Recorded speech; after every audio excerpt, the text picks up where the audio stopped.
धीमहि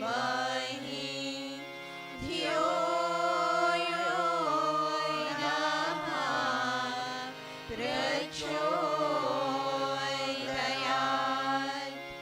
ॐ भूर्भुवः स्वः तत्सवितुर्वरेण्यं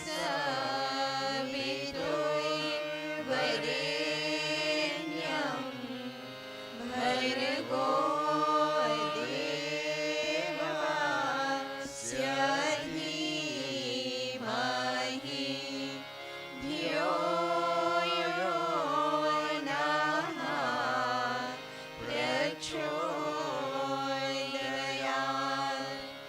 ॐ शान्ति शान्ति शान्ति। All sing the invocation together.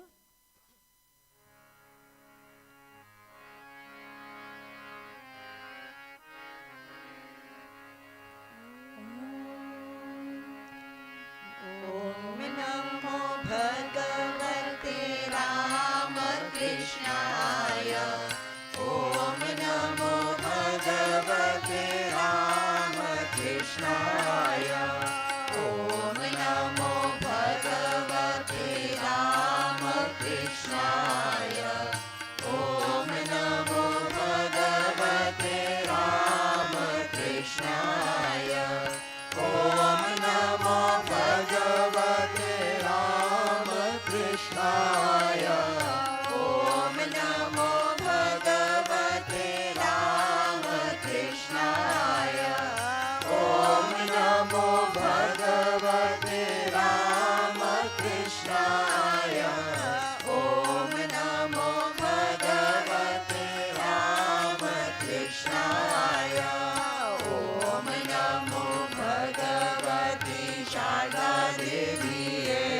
ॐ नमो भगवते शारदा देवीये। ॐ नमो भगवते शारदा देवीये। ॐ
52.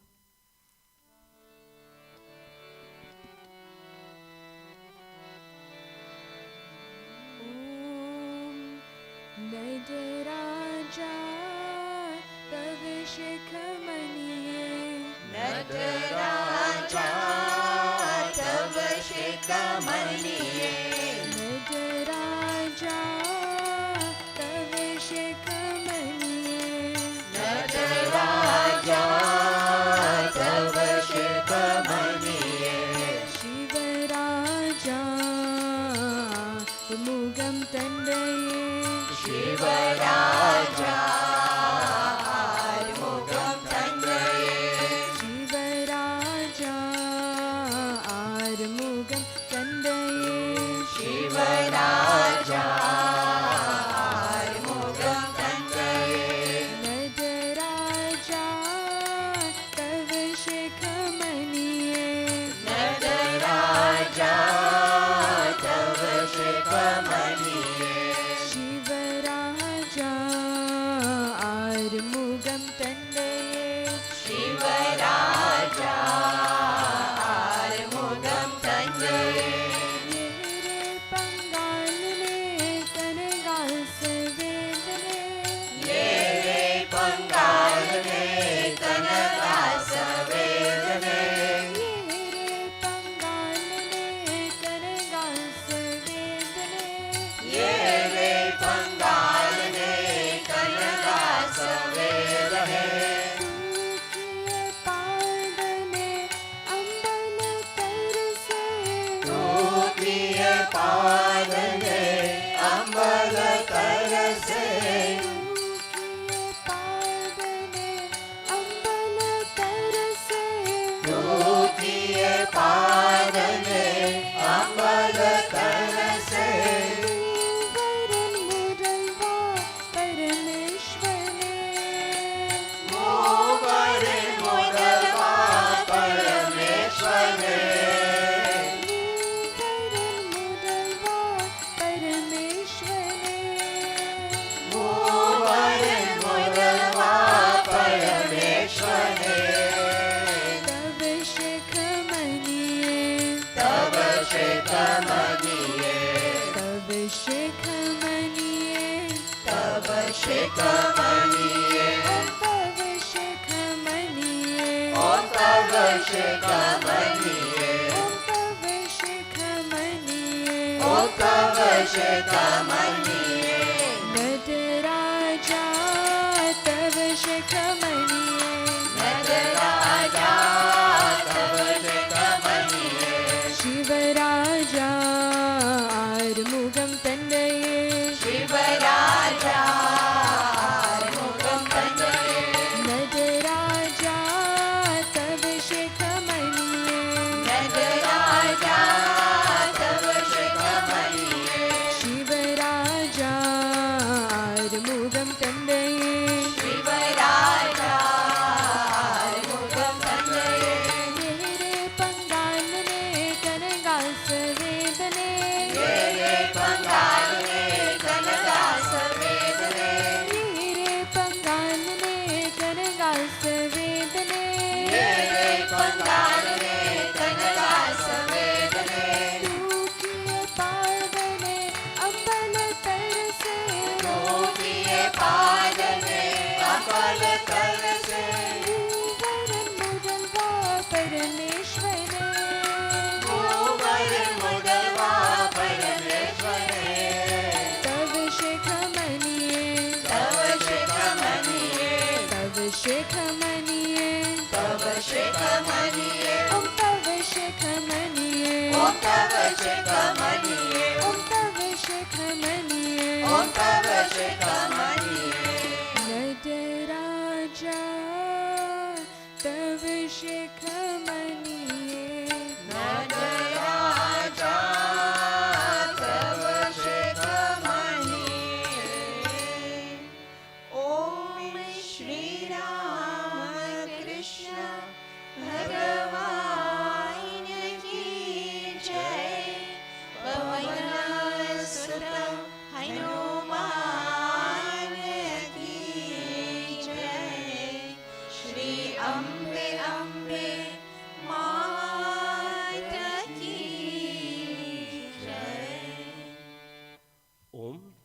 107.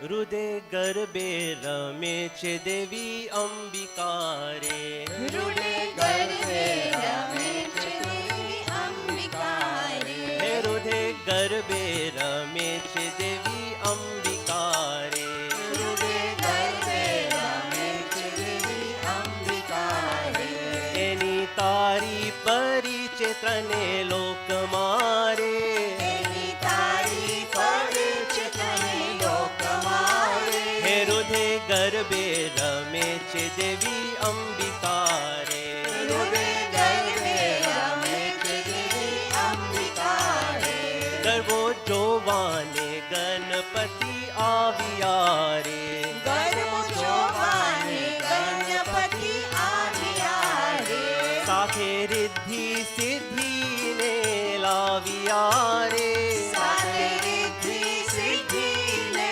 लाविया रे हृदय गर्भे रमे चे देवी अंबिका रे हृदय गर्भे रमे चे देवी अंबिका रे ब्रह्मलोकमाती ब्रह्म जोवा आविया रे ब्रह्मलोकमाती ब्रह्म जोवा आविया रे साथे देवी ब्रह्मानी ने लाविया रे सारे देवी ब्रह्मानी ने लाविया रे हृदय गर्भे रमे चे देवी अंबिका रे हृदय गर्भे रमे चे देवी अंबिका रे स्वर्गलोकमाती इंद्र जोवा आविया रे स्वर्गलोकमाती इंद्र जोवा आविया रे साथे देवी इंद्रानी ने लाविया रे साथे देवी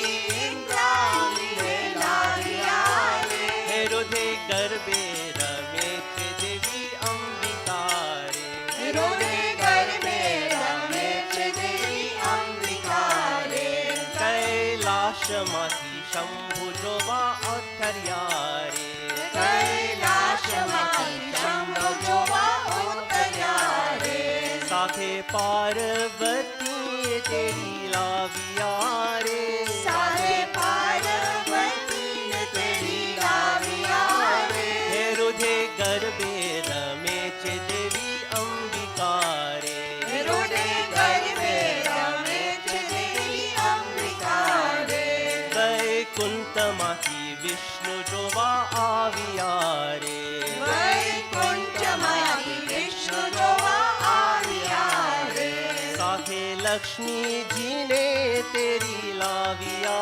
रे सारे लक्ष्मी जी ने तेरी लाविया रे हृदय गर्भे रमे चे देवी अंबिका रे हृदय गर्भे रमे चे देवी अंबिका रे गर्भ जोवाने भानुदेव आविया रे गर्भ जोवाने भानुदेव आविया रे साथे रानी रना देने लाविया रे सारे रानी रनावली ने लाविया रे हृदय गर्भे रमे चे देवी अंबिका रे हृदय गर्भे रमे चे देवी अंबिका रे गर्भो जोवाने राम कृष्ण आविया रे गर्भ जोवाने राम कृष्ण आविया रे साथे Sharda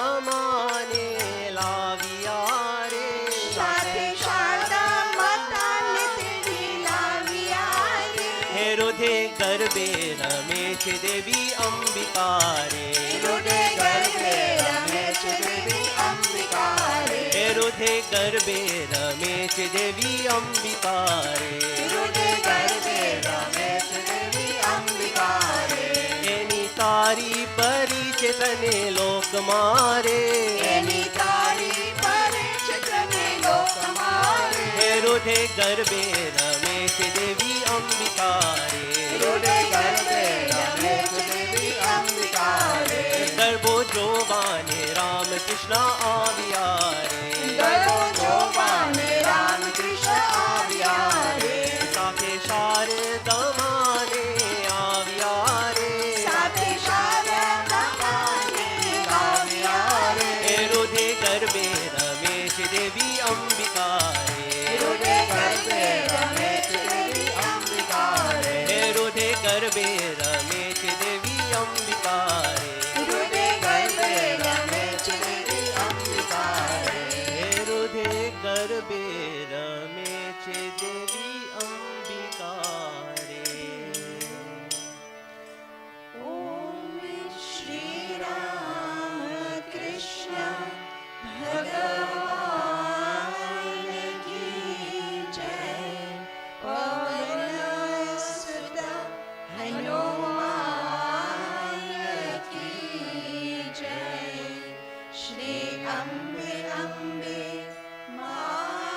page 24.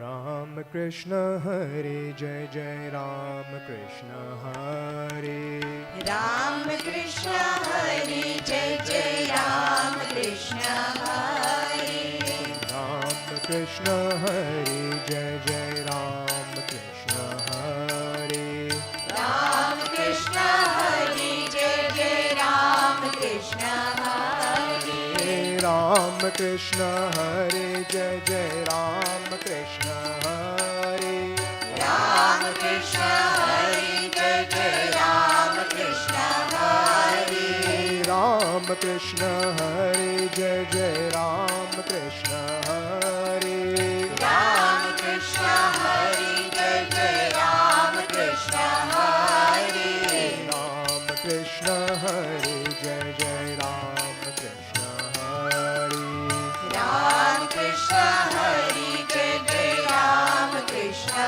Hare Saguna Brahman Jai Jai Ram Krishna Hare Saguna Brahman Jai Jai Ram Krishna Hare Saguna Brahman Jai Jai Ram Krishna Hare Saguna Brahman Jai Jai Ram Krishna Hare Ram Krishna Hare Jai Jai Ram Krishna Hare Ram Krishna Hare Jai Jai Ram Krishna Hare Nirguna Brahman Jai Jai Ram Krishna Hare Nirguna Brahman Jai Jai Ram Krishna Hare Nirguna Brahman Jai Jai Ram Krishna Hare Nirguna Brahman Jai Jai Ram Krishna Hare Ram Krishna Hare Jai Jai Ram Krishna Hare Ram Krishna Hare Jai Jai Ram Krishna Hare Sachidananda Jai Jai Ram Krishna Hare Sachidananda Jai Jai Ram Krishna Hare Sachidananda Jai Jai Ram Krishna Hare Sachidananda Jai Jai Ram Krishna Hare Ram Krishna Hare Jai Jai Ram Krishna Hare Ram Krishna Hare Jai Jai Ram Krishna Hare Saguna Brahman Jai Jai Ram Krishna Hare Saguna Brahman Jai Jai Ram Krishna Hare Saguna Brahman Jai Jai Ram Krishna Hare Saguna Brahman Jai Jai Ram Krishna Hare Ram Krishna Hare Jai Jai Ram Krishna Hare Ram Krishna Hare Jai Jai Ram Krishna Hare Nirguna Brahman Jai Jai Ram Krishna Hare Nirguna Brahman Jai Jai Ram Krishna Hare Nirguna Brahman Jai Jai Ram Krishna Hare Nirguna Brahman Jai Jai Ram Krishna Hare Ram Krishna Hare Jai Jai Ram Krishna Hare Ram Krishna Hare Jai Jai Ram Krishna Hare Sachidananda Jai Jai Ram Krishna Hare Sachidananda Jai Jai Ram Krishna Hare Sachidananda Jai Jai Ram Krishna Hare Sachidananda Jai Jai Ram Krishna Hare Ram Krishna Hare Jai Jai Ram Krishna Hare Ram Krishna Hare Jai Jai Ram Krishna Hare Ram Krishna Hare Ram Krishna Hare Ram Krishna Hare Ram Krishna Hare Ram Krishna Hare Ram Krishna Hare Ram Krishna Hare Ram Krishna Hare Ram Krishna Hare Ram Krishna Hare Ram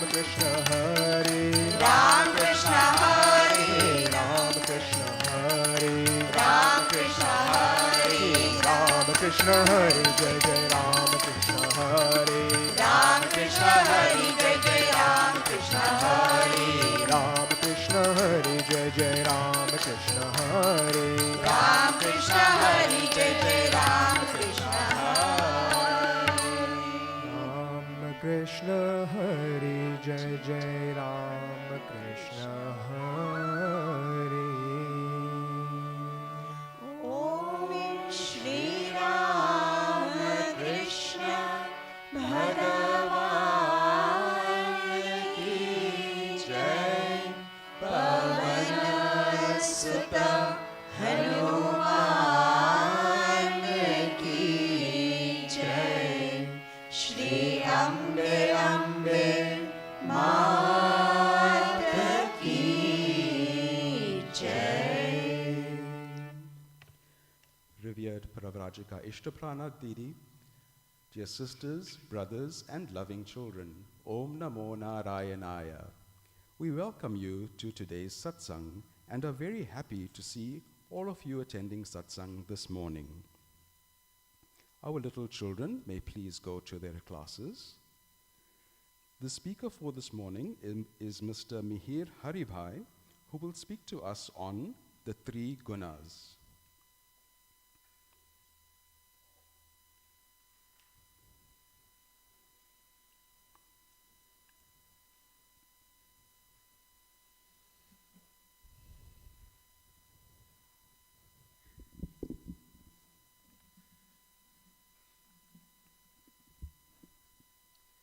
I offer my humble greetings to revered Mataji and to all of you here today.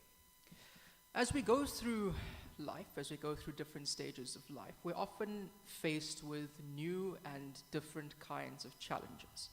Challenges that we ourselves haven't necessarily experienced before at that stage of life. And conventional wisdom is typically to seek advice from somebody that has experienced those challenges before. And that's not necessarily restricted to just individuals. That's also true of companies, big corporations. In fact, it's so true for big companies and big organizations that it's created a whole new industry called management consulting, which is worth something like $800 billion.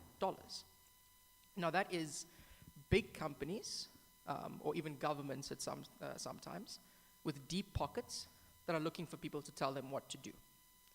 The self-help industry, by comparison, which is ordinary people like you and me that are seeking advice on how to progress, is worth comparatively little, $40 billion. And it's an incredible industry because it seems today almost anybody can be a self-help expert. There's no real qualifications. And I have friends that are not much older than me, about 5 or 10 years older than me, that ask me, have you watched this particular YouTuber, or have you listened to this podcast, or do you follow this person on TikTok? And when I go and I look at these people, and I think to myself, at best, this person is a questionable human being. At worst, they're an outright criminal. And so it makes me wonder, why don't we question who we listen to a bit more often? Why don't we ask, what gives this person the right to say what they're saying, and what qualifies them to give us this kind of advice? In history, there's a whole area of study that's called source analysis, where the historian is supposed to interrogate the origin of the source. When was it written? Who said it? At what time was it said? In order to try and gauge, is this a reliable piece of information, right? And that shouldn't necessarily be limited to just secular texts and secular people. We should also be applying those same techniques, asking those same questions of spiritual figures and spiritual texts. So I thought that it would be quite interesting to apply those techniques to Master, Mother, and Swamiji. The consulting industry sells a whole lot of complicated things to many companies, but if you boil down all those techniques, it's really just what are the similarities and differences between two things? What's the similarities and differences between two concepts, two ideas, two proposals? So I thought it would be interesting to see what's the similarities and differences between Master, Mother, and Swamiji. In fact, I don't think the similarities are that interesting, per se. We all know that they had, very similar philosophies, very similar ideas of what the goal of life is and how to apply and practice Hindu Dharma in our daily lives. The differences, though, I think are very interesting. Specifically, the differences between Holy Mother and the other two, the differences between Holy Mother and Swamiji and Master. See, if we look at historical evidence that's available to us, I don't think that Master and Swamiji would have been able to manage what Holy Mother was able to manage. I don't think that they would have been able to do what she was able to do. You know, Holy Mother had to deal with so many different kinds of people, so many difficult kinds of people, from spiritual giants on the one hand to outright crooks on the other hand, to the extent that she was actually living with and dealing with a mentally ill person for most of her life. And that's not hyperbole, it was a certifiably mentally ill person on a daily basis, I might add. Now compare that to someone like Sri Ramakrishna, who was very, very finicky about who he came into contact with, because he was worried that the type of people that he interacted with would take his mind away from God and drag him down. Similarly, if we look at Swami Vivekananda, while he was in the West, his interactions were almost exclusively limited to high quality intellectuals, people like Nikola Tesla, or extremely successful businessmen like Rockefeller. And I don't think that he would have been able to tolerate some of the people that Holy Mother tolerated on a daily basis, and not just, gritting your teeth and tolerating them, but tolerating them with compassion, with love, with empathy, to the extent that even though these people were trying to cheat her and were mean and cruel to her, they still looked on her as a mother figure. So I don't think they would have been able to manage, particularly practical things, asking Master to manage money, for example. Master had a complete aversion to money to the extent that he couldn't even bear the touch of money. But Mother managed the finances for Balurmat for a long time and for many, many different households. So taking an overall perspective, we can look at Master and Swamiji as teachers, as prophets, right? And we can see Holy Mother's role in the organization as putting into practice those teachings and those ideas that Swami Vivekananda and Master taught. Not that Mother wasn't a spiritual teacher or a prophet in her own right, but her overall function was to serve as a role model. So if we're looking at whose advice to follow and whose lives we should model our own lives on, we should really be looking at Holy Mother, because that was her function. I don't think that many of us are going to pine for the Divine Mother the way that Master did, or practice every religion under the sun the way that Master did. And I think that equally few of us are going to, travel to the West and preach Vedanta, or compile 16 works of complicated and very, very in-depth philosophy the way that Swami Vivekananda did. But all of us are going to have to deal with different kinds of people, sometimes very difficult people. We're not going to have control over who we come into contact with most of the time. And all of us are going to have to manage money. We're going to have to look after a household. We're going to have to look after a family the way that Holy Mother did. So how do we follow the example of Holy Mother? Well, to begin with, a key element of spiritual life starts with assessing where we are currently, right now. Self-help industry is full of this kind of stuff. And it is extremely difficult for most of us, because in general, we can all list, give a never-ending list actually of all the positive things about ourselves. But when it comes to the negative things, we sometimes struggle.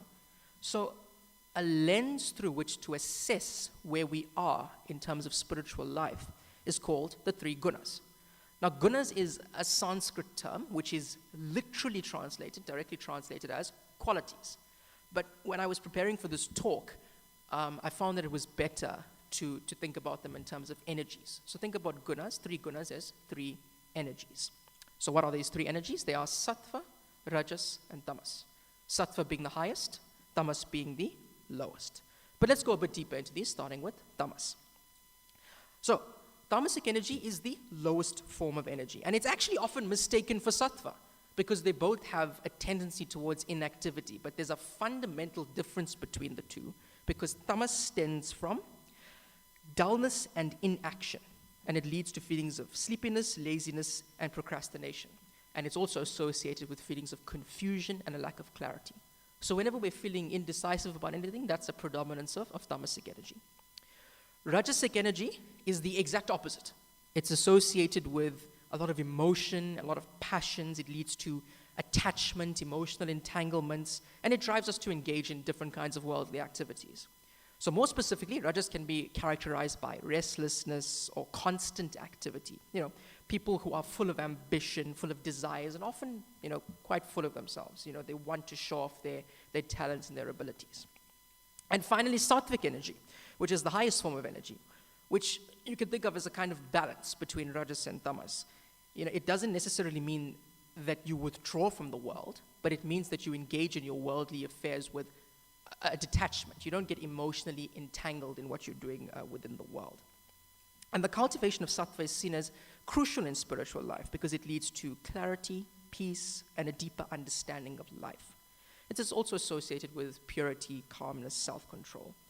And people with sattva are not driven by intense desires or intense passions, but at the same time, they're also not completely lazy or completely inactive. So as I say, it combines the best elements of rajas and tamas. You're not overly active, but you're not overly inactive as well.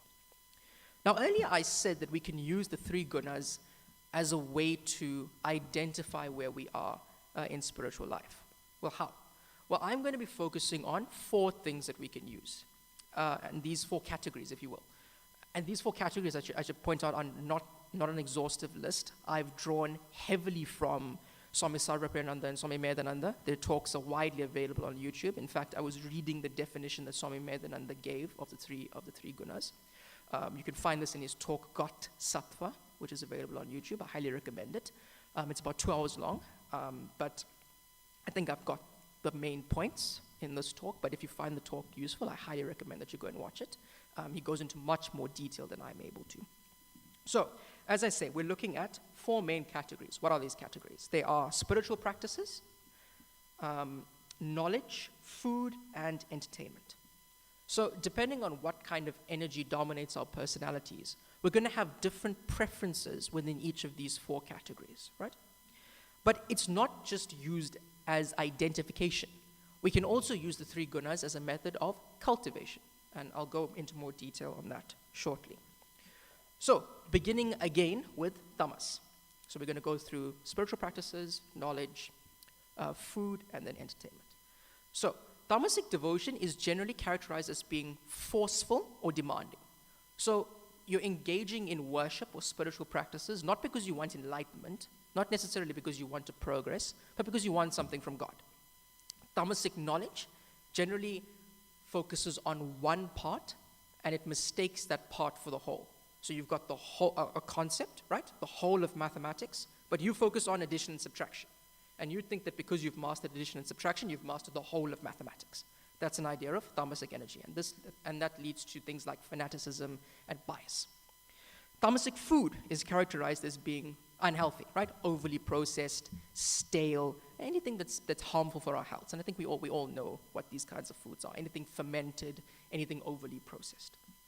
And finally, the tamasic preference for entertainment could be things like, violent movies, incredibly negative emotions, reality TV could be one of them, or things that generally encourage inertia. Now moving to rajas. Rajasic devotion is very loud, very ostentatious, very over the top. So again, you're not necessarily doing spiritual practices or austerities because you want spiritual fulfillment or enlightenment. You're doing them because you want everybody to see what a great devotee you are, how pious you are, or how much money you're giving to charity. I always think about, these famous billionaires that give, hundreds and hundreds of millions to charity, but also publicize that they're giving hundreds and hundreds of millions to charity. That's an idea of rajasic devotion. Rajasic knowledge is something that categorizes and compartmentalizes as opposed to unifies, right? So it's generally very, very detail-oriented. You focus on irrelevant technicalities and small details. And in doing so, you lose the forest for the trees. You lose the broader understanding for the sake of the details. And rajasic food, obviously, is typically very spicy, things that stimulate the senses to a very high degree. And I've seen this in my own life. I know people very well that are at their happiest and enjoy their food the most only when they physically cannot eat the food because it's so spicy. And that's an idea of rajasic food. And finally, music and entertainment preferences, things that are fast-paced, very emotionally driven, things that are very, very stimulating. In other words, every single movie, TV series, and song that we listen to today. So we've all got elements of rajasic energy in that sense. And finally, sattva, which is supposed to be the highest. And obviously, sattvic devotion is the best of both worlds. It's very introspective, it's very private, and it's done because you want to progress in spiritual life. It's a sincere devotion and a sincere relationship with God. And sattvic knowledge, as opposed to rajasic knowledge, seeks to unify. So it's a deep, deep understanding of a concept where you can reconcile the different contradictions and the different paradoxes within a concept. So it's a deep, deep overall unifying understanding of a subject. Sattvic food, obviously, things that are nourishing, things that are not overly processed, fruits and vegetables, whole grains, things like that, things that are healthy. And preferences for music or entertainment could include harmonious, calming music, things that promote peace and contemplation and spiritual growth. A good example might be classical music. Swami Medhananda gives this example, either Eastern or Western classical music, because I didn't know this actually, that a lot of Western classical music is actually just Christian prayers that have been put to music. When you listen to compositions by Bach or Mozart or Wagner, obviously they're in Latin or Italian or whatever the case is, but it's actually just a prayer to Jesus that's been put to music. And that's what we, with the untrained ear, refer to as opera or a symphony. So what did I mean earlier when I said that we can use this for identification and cultivation? Well, if you want to cultivate sattvic energy, listen to sattvic music or eat sattvic food. We can cultivate these kinds of energies by engaging in the type of behaviors that are characteristic of these different energies. Now, 2 disclaimers before I conclude. Number 1, I am not saying that you need to give up listening to Blackpink or Eminem or A.R. Rahman if you want to become a spiritual aspirant. Nor am I saying that you can never watch an action movie or a Shah Rukh Khan movie if you want to be a spiritual aspirant. What I am saying is, just add small things. In the morning or the evening, listen to an Eastern or a Western classical song, whichever one you prefer. Or every month, instead of watching an action movie, watch something that's slightly more calm and introspective. Or have a weekly sattvic series that you watch, right? And the second disclaimer is that if we want to progress in this way, we have to progress in the order that I listed. That's according to Master and the Gita. So if you're at the tamasic energy level, you have to move from tamas, then to rajas, and then to sattva. You can't just start from tamas and go all the way to sattva. That's according to Sri Krishna and Sri Ramakrishna. Now remember, we're answering the broader question of how do we follow the example of Holy Mother more closely. And I hope that it's clear from what we've discussed today that Holy Mother's life is pure sattva, right?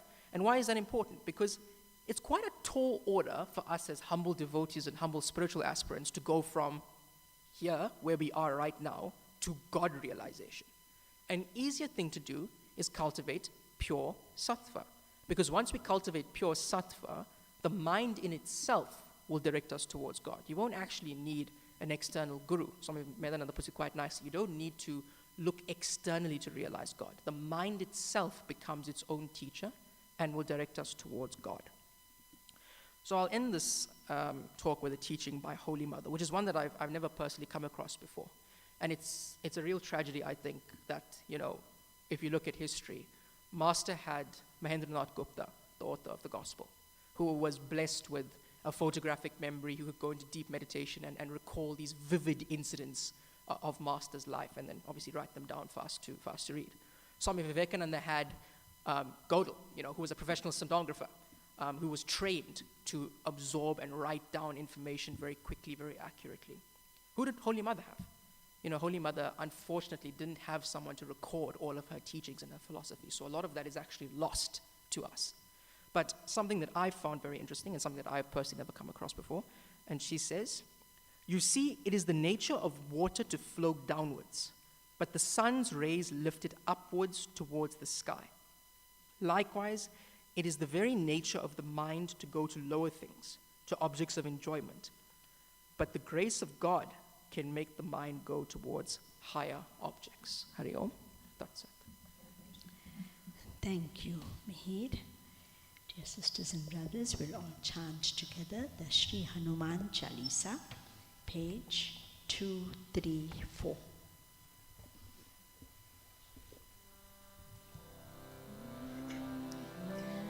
Anjaniyaya vidmahe Vayuputraya dhimari Tanno Hanuman prachodayat. Om Shri Hanumate Namaha. Doha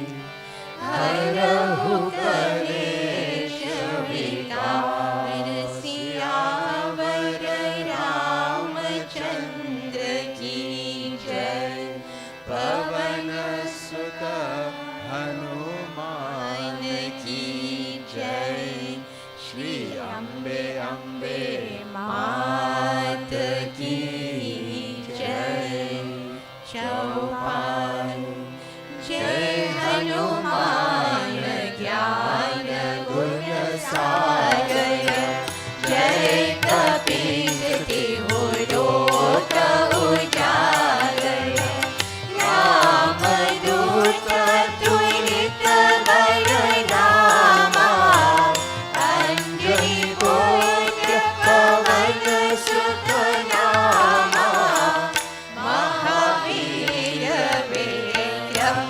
Bajrangi कुमति निवार सुमति के संगी कंचन बरन विराज सुवेशा काल कुंडल कुंचित केशा हाथ वज्र और ध्वजा विराजे कांधे मोर जनेऊ साजे शंकर सुवन केसरी नंदन तेज प्रताप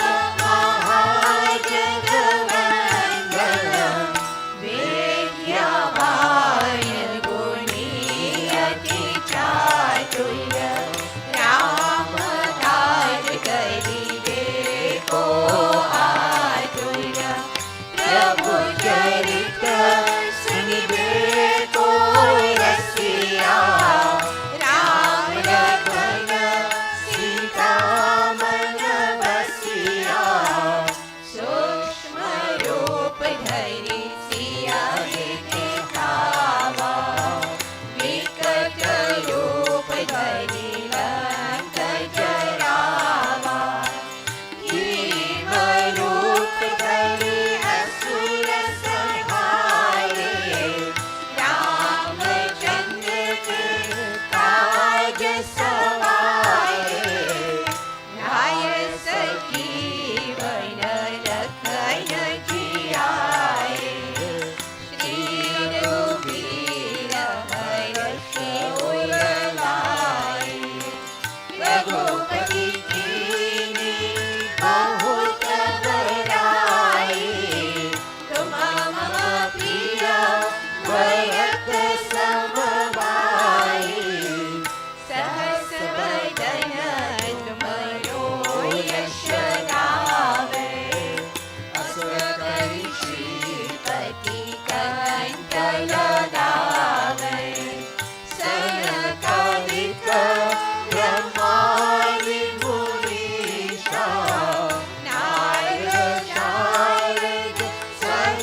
पास निकट नहीं आवे, महावीर जब नाम सुनावे, नाश योग हरे सब पीरा, जपत निरंतर हनुमत वीरा, संकट से हनुमान छुड़ावे, भय वचन ध्यान जो लावे, सब राम तपस्वी राजा, तिनके काज सकल तुम साजा, और मनोरथ जो कोई लावे, शाश्वत जीवन फल पावे, चारों युग परताप तुम्हारा, है प्रसिद्ध जगत उजियारा, साधु संत के तुम रखवारे, असुरी कंदन राम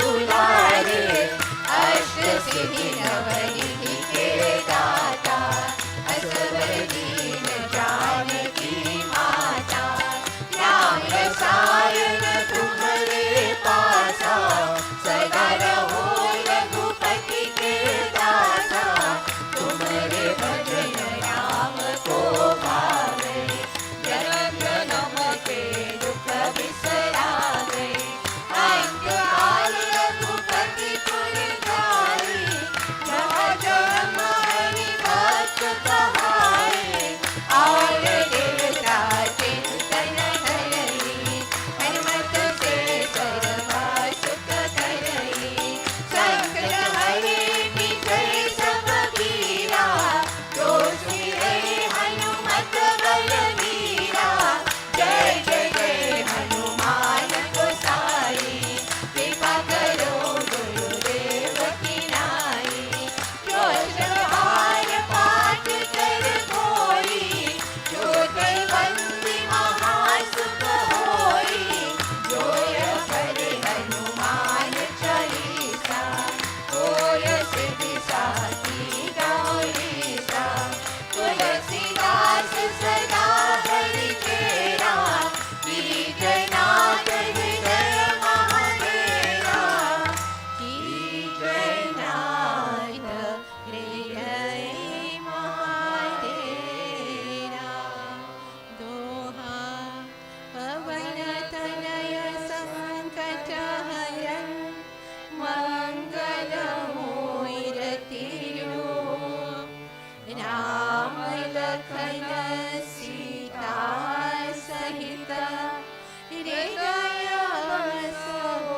सुर भूप, सियावर रामचंद्र की जय, पवन सुत हनुमान की जय, श्री अम्बे अम्बे मात की जय। Om Namo Narayanaya, dear sisters and brothers. We are very happy to be back in this beautiful satsang. As they say, east, west, home is best. Every holy place we went to was absolutely divine and beautiful, very uplifting, can actually feel, of course, India is the holy land. There's no doubt that we feel the presence of God and be very, very uplifted, but it is really good to be back in our Master's shrine. We have a few moments, so we'll ask our Kiran Bhai to play Namo Sarada for a few moments.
us meditate for a few moments. Let us try to feel the presence of God in our hearts. And let us try to become more and more sattvic. Let us try to become pure and divine in the sense that we can cultivate good qualities, cultivate calmness and peace. Pray to God to give us the strength and energy to overcome our challenges in a calm way.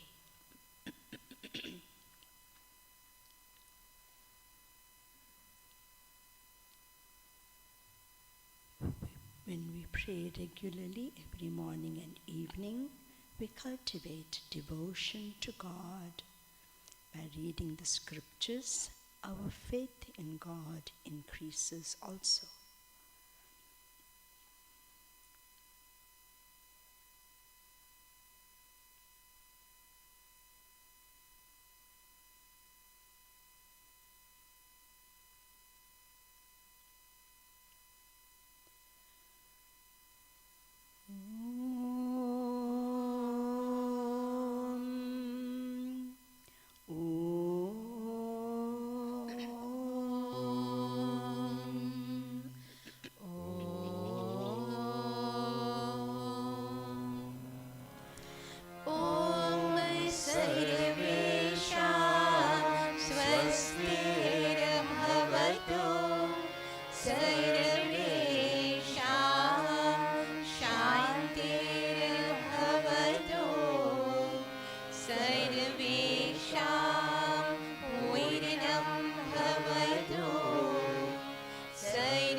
Shri Guru Maharaj ki Jai, Mahamai ki Jai, Swami Ji Maharaj ki Jai, Ganga Mat ki Jai, Mahavir Swami Ji ki Jai, Sarva Rishi Muniyo ki Jai, Parvati Patai Hara Hara Mahadeva